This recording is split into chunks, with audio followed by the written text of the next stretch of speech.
Les lumières fluorescentes de la salle de conférence de Métrotech Solutions semblaient particulièrement cruelles ce matin-là. J'ajustais ma veste, encore un peu trop grande après mes 3 mois d'hospitalisation, et j'essayais de me concentrer sur le visage de mon patron, Richard Thompson, alors qu'il prononçait ce qu'il pensait clairement être mon éloge professionnel. Problème de performance. Absence prolongée. Priorité de l'entreprise. Les mots flottaient autour de moi comme des feuilles en automne, mais je n'écoutais pas vraiment. Au lieu de cela, je pensais à l'ironie de tout ça, comment, il y a à peine 6 mois, j'avais décroché le plus grand contrat de technologie médicale de l'histoire de Métrotech. Le même contrat qui avait fini par me sauver la vie. Je m'appelle Émilie Chen, et à 34 ans, je ne m'attendais pas à être à la fois une ingénieure biomédicale de pointe et une survivante du cancer dans la même année. Mais la vie a une manière d'écrire des histoires que l'on ne voit pas venir. Tu écoutes même, Émilie? Le ton tranchant de Richard perça mes pensées. Son costume parfaitement repassé et ses ongles manucurés criaient le succès qu'il avait construit sur le travail des autres, mon travail. Oui, Richard. Je comprends parfaitement. Ma voix était calme, plus stable que je ne l'avais prévu. Vous mettez fin à mon poste en raison de mon congé médical prolongé. Il sourit de ce sourire corporatif appris, un sourire qui n'atteignait jamais ses yeux. Appelons cela une séparation amiable. Votre condition a clairement affecté votre capacité à maintenir l'excellence que Métrotech exige. Autour de la table de conférence, mes collègues, ceux avec qui j'avais travaillé pendant 5 ans, trouvèrent soudainement leur carnet de notes fascinant. Tous, sauf Jessica du marketing, qui ne parvenait pas tout à fait à cacher son sourire en coin. Elle convoitait mon poste de directrice de projet depuis le premier jour. Ton congé médical a causé des retards importants pour l'entreprise, poursuivit Richard, s'animant sur son sujet. Le contrat avec l'hôpital Morgan a progressé exactement selon le calendrier prévu, l'interrompis-je calmement, comme le montrent les rapports hebdomadaires que j'ai envoyés depuis mon lit d'hôpital. La mâchoire de Richard se crispa. Il détestait être interrompu. Des rapports qui ont nécessité d'importantes révisions et une supervision constante, rétorqua-t-il. Jessica a joué un rôle clé pour maintenir le projet sur la bonne voie. Ah, voilà. Le sourire en coin de Jessica s'élargit en un véritable rictus. Je repensais aux nuits passées dans ma chambre d'hôpital, mon ordinateur portable sur les genoux, à perfectionner les algorithmes d'interface neuronale pour le nouveau système de guidage chirurgical. Les infirmières me réprimandaient, me disant que j'avais besoin de repos, mais ce travail m'avait donné un but dans les moments les plus sombres de mon traitement. Bien sûr, dis-je en attrapant mon sac d'ordinateur. Je vais vider mon bureau immédiatement. Ce serait préférable. Richard se leva, marquant la fin de la réunion. La sécurité va t'escorter, procédure standard, tu comprends. Comme si j'allais, quoi? Voler la technologie que j'avais moi-même inventée? L'ironie m'aurait presque fait rire si elle n'avait pas été aussi douloureuse. J'étais à mi-chemin de la porte quand celle-ci s'ouvrit. Et mon cœur manqua un battement. La docteure Catherine Morgan, chef de chirurgie à l'hôpital Morgan Memorial et détentrice de notre contrat à 50 millions de dollars, se tenait dans l'embrasure. Son élégant tailleur gris contrastait vivement avec le souvenir que j'avais d'elle en blouse chirurgicale, penchée sur moi 4 mois plus tôt, me disant qu'ils avaient détecté mon cancer juste à temps. Émilie. Son sourire chaleureux se figea lorsqu'elle prit la mesure de la scène, l'agent de sécurité, mon sac d'ordinateur, l'expression soigneusement neutre de Richard. Je voulais te trouver ici. Je voulais discuter des modifications de réponse neuronale que tu as suggérées lors de ta dernière séance de traitement. Elles sont absolument brillantes. La tête de Richard se redressa brusquement. Séance de traitement? Les sourcils de la docteure Morgan se haussèrent. Oui. Émilie ne vous a pas dit? Elle a perfectionné l'interface complète du système de guidage chirurgical pendant ses séances de chimiothérapie. Elle disait que tout ce temps passé dans un scanner lui avait donné de nouvelles perspectives sur la cartographie neuronale. Elle se tourna vers moi. Les modifications que tu as suggérées ont réduit les taux d'erreur chirurgicale de 47% lors des premiers essais. Le conseil médical est stupéfait. Le silence dans la pièce était assourdissant. Je pouvais pratiquement entendre les rouages tourner dans la tête de Richard alors qu'il réalisait ce qu'il venait de faire et ce qu'il venait de perdre. Émilie était en train de, commença-t-il. Se faire virer, terminai-je à sa place. Pour avoir pris trop de congés médicaux alors que je retravaillais votre système chirurgical pendant mon traitement contre le cancer dans votre hôpital. Chaque mot sonnait comme un clou enfoncé dans le cercueil professionnel de Richard. Le sourire chaleureux de la docteure Morgan se mua en glace. Vraiment? Elle posa sa mallette sur la table de conférence avec un soin délibéré. Eh bien, le timing est fascinant, sachant que je suis venue aujourd'hui pour discuter de l'extension de notre contrat. Le conseil médical a été tellement impressionné par les innovations d'Emily qu'il souhaite déployer le système dans l'ensemble de notre réseau hospitalier. Un contrat d'au moins 100 millions de dollars. Le sourire de Jessica avait disparu. Le visage de Richard était passé du rouge au blanc en une fraction de seconde, c'était presque impressionnant. Peut-être devrions-nous en discuter dans mon bureau, suggéra-t-il faiblement.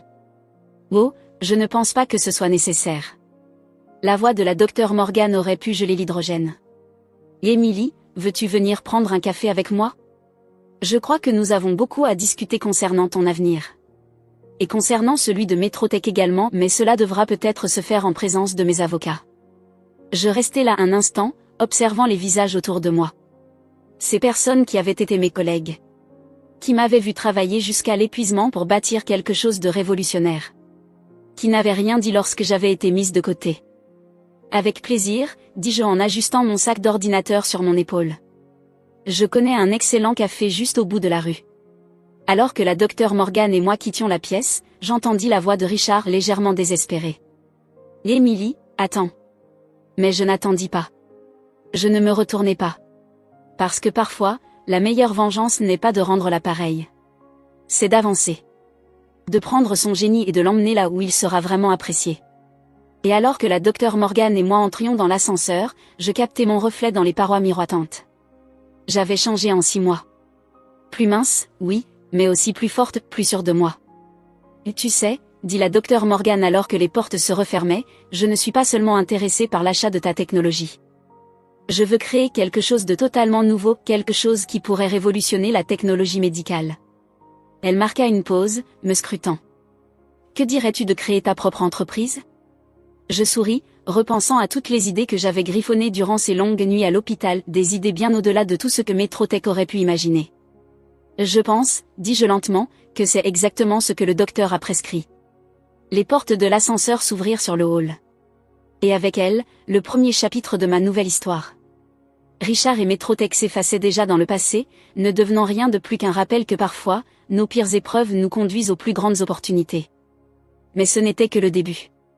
Alors que la docteure Morgan et moi sortions sous la lumière éclatante du matin, je le savais, l'histoire, ma véritable histoire, ne faisait que commencer. 6 mois plus tard.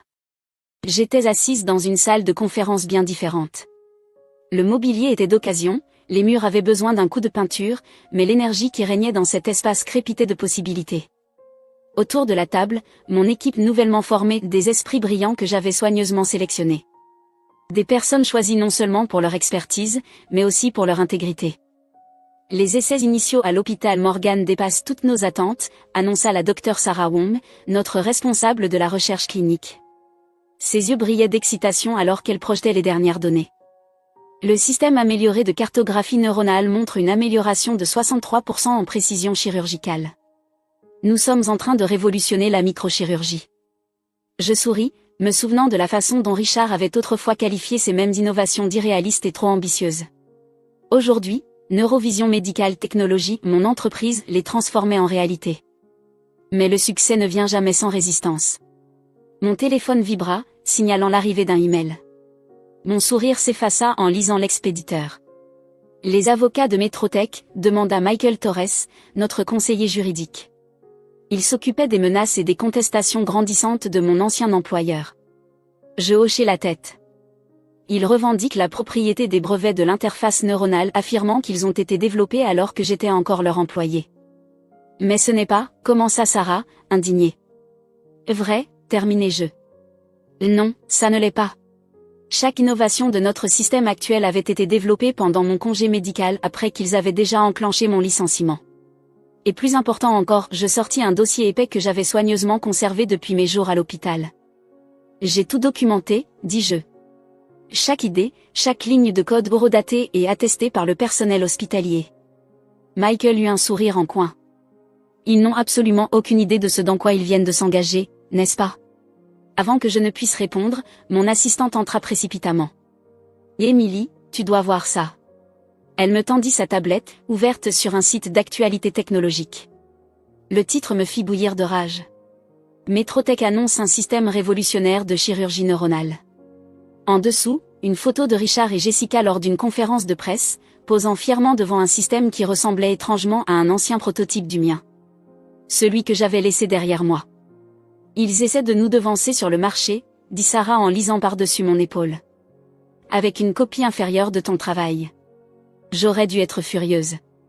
Au lieu de cela, je ressentis une étrange sérénité. Ils sont désespérés, dis-je. Ils savent que nous approchons de l'approbation de la FDA. Ils essaient de nous discréditer avant que nous puissions lancer notre produit.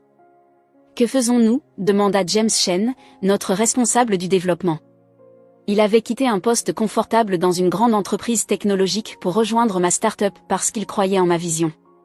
Je me levai et me dirigeai vers le tableau blanc où nous avions tracé notre calendrier de développement. Nous ne changeons rien. Nous restons concentrés sur la construction de quelque chose de meilleur. Je me tournai vers mon équipe. Ils livrent la dernière bataille. Nous créons l'avenir. Les semaines suivantes furent intenses. Tandis que Metrotech multipliait les annonces Tapax sans grave l'œil sur leur soi-disant système innovant, nous poursuivions notre travail dans la plus grande discrétion. Le réseau hospitalier de la Dr Morgan nous offrait des opportunités inestimables de tests en conditions réelles, et chaque succès renforçait notre position.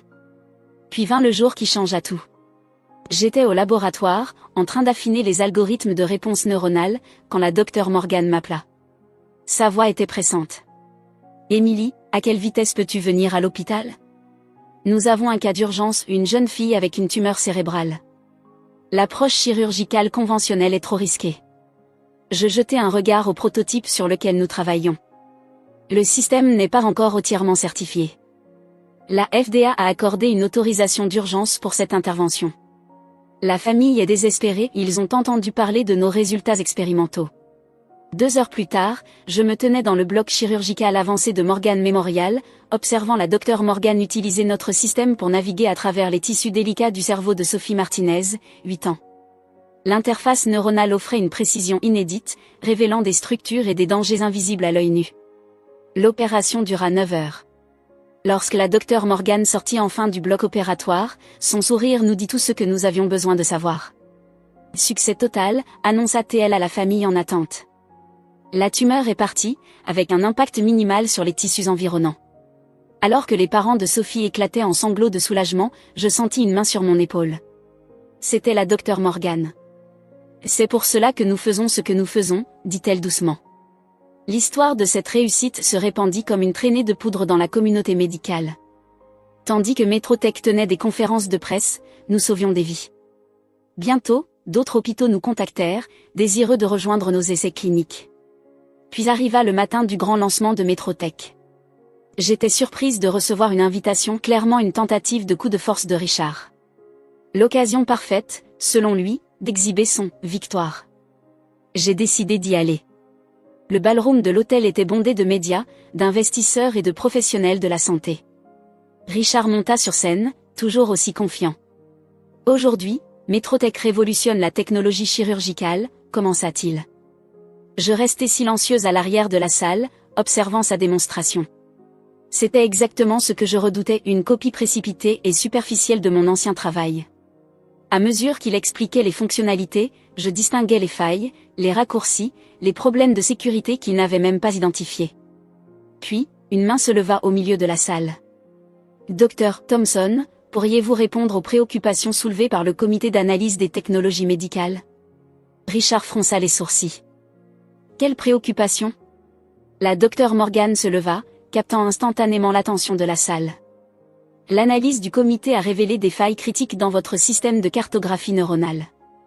Les mêmes failles, curieusement, qu'Emily Shen avait identifiées et corrigées il y a des mois après que vous l'ayez licencié.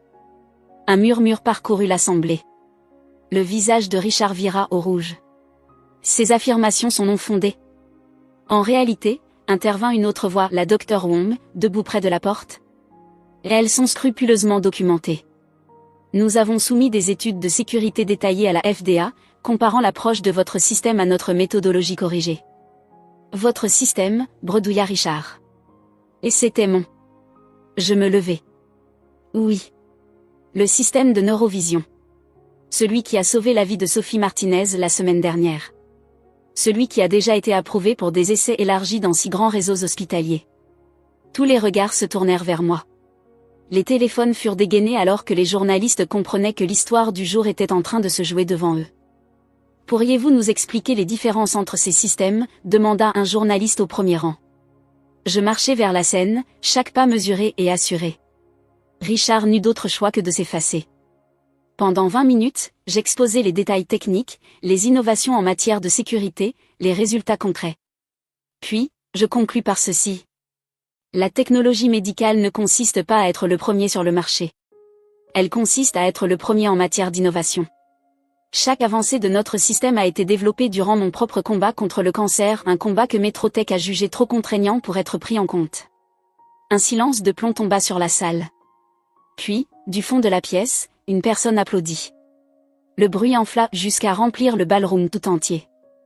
Je regardai Richard, relégué dans un coin de la scène, oublié de tous. Il refusa de croiser mon regard. Dans les semaines qui suivirent, l'action de Métrotech plongea. Ils retirèrent leur système du marché pour développement complémentaire. Jessica démissionna.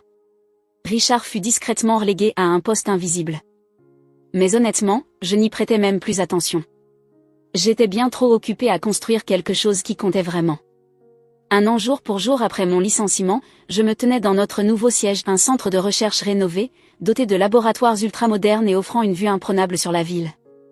La Dr Morgan était devenue présidente de notre conseil d'administration, nous aidant à étendre nos innovations à de nouveaux domaines de la technologie médicale. Notre équipe comptait désormais plus de 100 personnes, chacune choisie pour son brillant esprit et son intégrité. Sur mon bureau reposait un cadre contenant une copie de ma lettre de licenciement de Métrotech. Juste à côté, un titre récent en première page. Neurovision Technologies révolutionne la chirurgie, Émilie Chen élue innovatrice médicale de l'année. Mais mon moment préféré arriva plus tard dans la semaine. Pendant une intervention utilisant notre système, j'observais depuis la salle d'observation lorsqu'une jeune résidente se tourna vers moi et demanda « Comment avez-vous eu cette idée ?»